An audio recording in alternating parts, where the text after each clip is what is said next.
ke dalam materi bulan ini.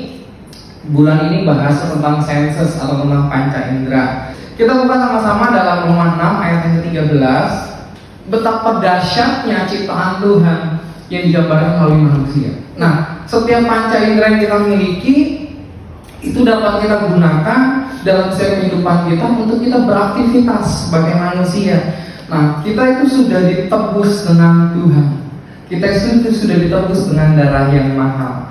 Nah, maka itu daripada itu kita harus belajar bagaimana cara kita menggunakan setiap panca indera yang kita miliki yang dari Tuhan itu sesuai dengan kehendak Tuhan, kehendak Allah, agar kita dapat menggunakan panca indera kita, hidup kita selayaknya sebagai orang-orang kudus.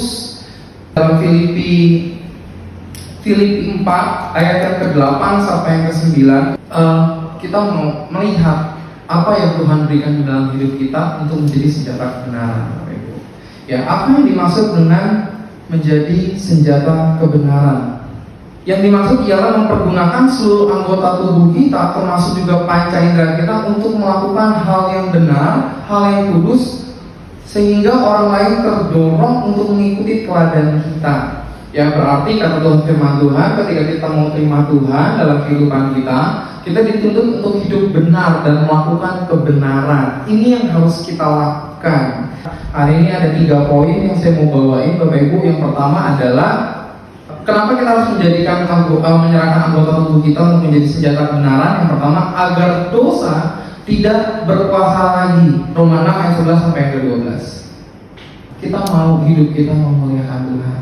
Kita mau hidup kita menyenangkan hati Tuhan. Yang kedua, kenapa kita harus menyerahkan anggota tubuh kita sebagai senjata kebenaran? Karena kita adalah persembahan yang hidup, yang kudus dan yang berkenan. Roma 12 ayat yang pertama, persembahan yang hidup itu adalah komitmen kita menyerahkan diri kita atau semua seluruh tubuh kita untuk menjadi senjata kebenaran.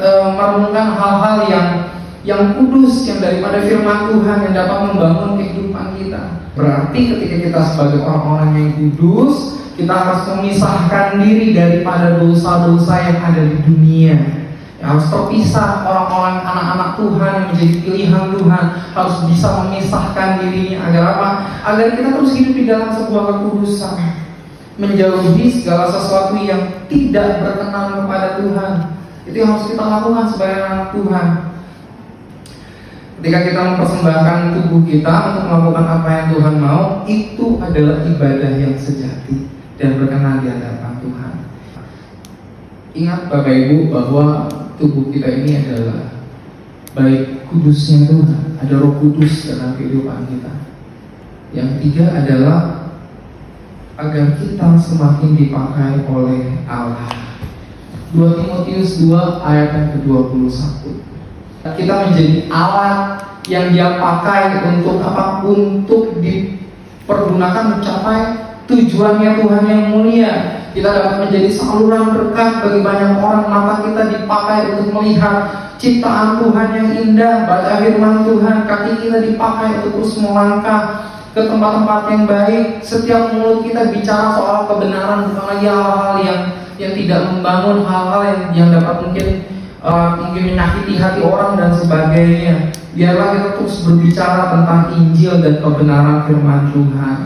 Ya, ingat Bapak Ibu, kita ditebus dengan darah yang mahal. Hidup kita sudah dimerdekakan.